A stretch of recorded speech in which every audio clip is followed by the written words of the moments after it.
One of the common traits that I have learned from all the successful people that I've gotten to know over the years, and I have met a lot of extremely successful people, business and life, is that they read. They read a lot. They read every day.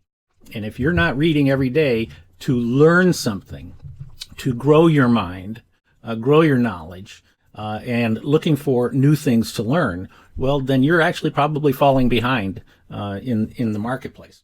In addition to reading, in addition to reading new books, which of course I'm always doing as well, I also like to go back and read some of the old classics of people, and I'm talking about in business now. And this is certainly one of them. I'm trying to hold this so it doesn't shine too much from the lights. But this book is called Breakthrough Advertising. It's by a guy named Eugene Schwartz. And he was, and I'm not really sure when this was originally published. Let me see if it says in here. I think it was originally published back in 1966. Okay, so 50 some years ago, and Schwartz was really a top copywriter back then. And one of his philosophies was that it was much easier to sell to an audience who was all ready to buy. They were already ready to buy, I guess.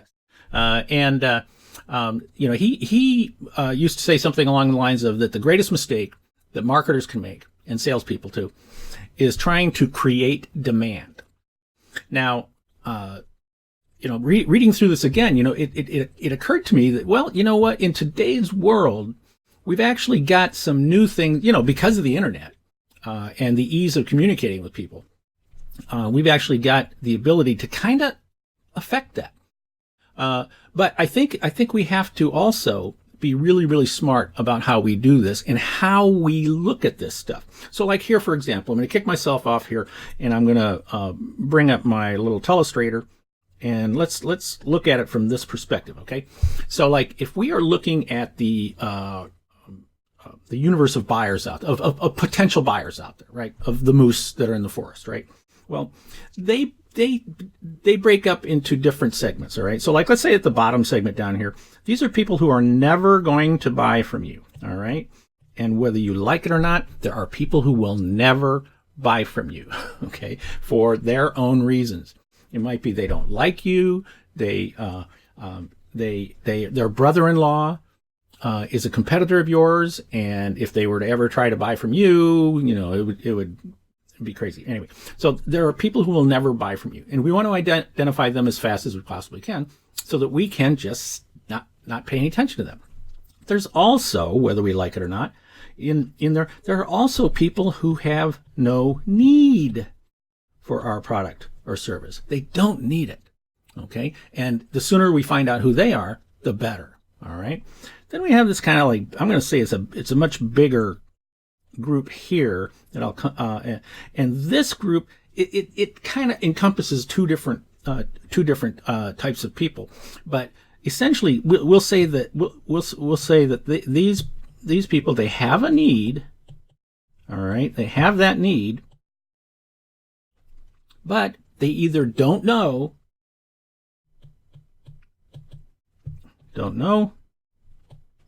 or don't care. Okay, so what does and then of course up at the top, the people up here, right? These are the people who are ready to buy. Okay, they get it. They've got a need. They want it. They want something now. Okay, now why? Now what's going on here? Well, when they're in and really the only people that we're interested in are these two groups, right? This group and this group. Now, the top group, obviously, we're going to, I'll put a big star there by them. Those are the people we want to find as soon as possible. And if your salespeople are out there knocking on doors, that's great. They can find them as soon as possible. I got to move this paper that's crinkling away over here, making too much noise. But these would be people, if we can find them, these would be people who would be real rock solid leads. They would be hungry moose, in other words. When I've talked about the difference between prospects and leads in the past, if you've read my book or heard me talk before, you know that like for example, we could say that this entire pyramid, everybody here is a suspect. If we were just looking at it as a whole, and they're all suspects because they're all in the forest, right? And they might be moose, okay? But there are going to be some of the moose who are not hungry, right? They're never going to buy from us. They don't have a need. They don't like the food that we're offering them, the bait or anything like that. And then we have the two groups of the top group, and these are the people who they fit the profile of our target market, and they acknowledge that they have a need. They acknowledge that they need to fix something. They are dissatisfied with the way things currently are going for them. And dissatisfaction that's the big deal.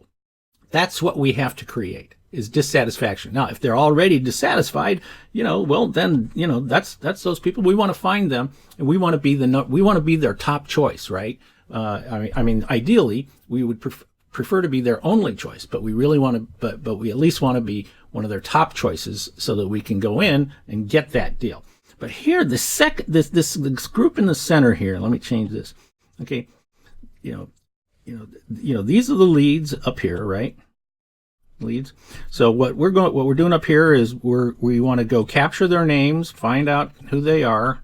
This is the lead generation phase, right? We identify the leads. They are people who say that they are ready to buy. Maybe not just buy from you, but they're ready to buy. Okay, so we want to get them to choose us. But what about this group in the center here? The people who have a need, but they either don't know or they don't care.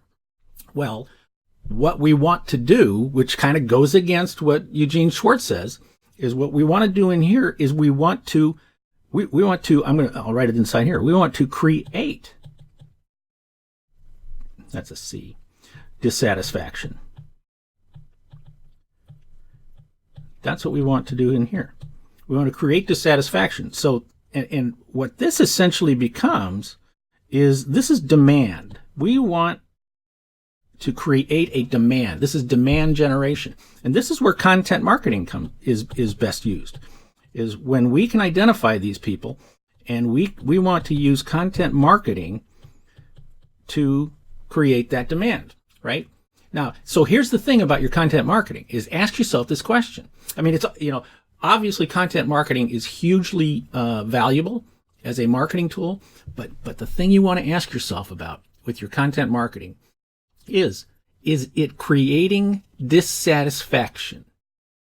Is it creating dissatisfaction? Because we want to take the people who don't know, right? And we now want to make them into people who do know that they have a need. And when they do know they have a need, they now move up into the top tier, right? And the people who don't care, we want them to care.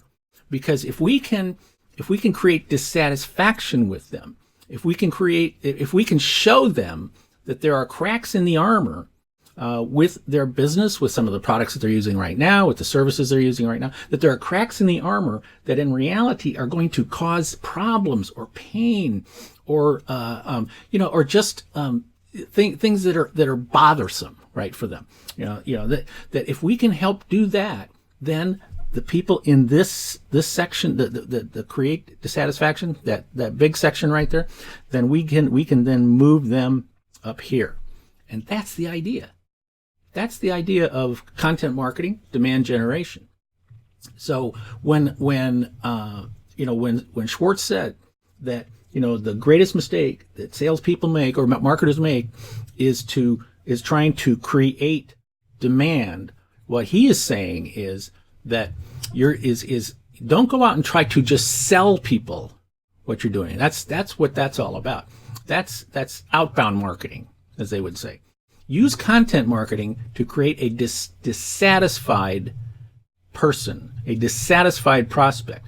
Once they become a dissatisfied prospect, now they become a lead, because now they're interested in taking that pain away, taking that problem away, getting rid of that, and getting it out of their lives.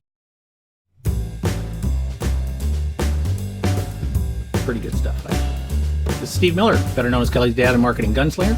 Thanks for watching again this week. I'll be back again next week with another uncopyable business video. And until then, always remember, be uncopyable.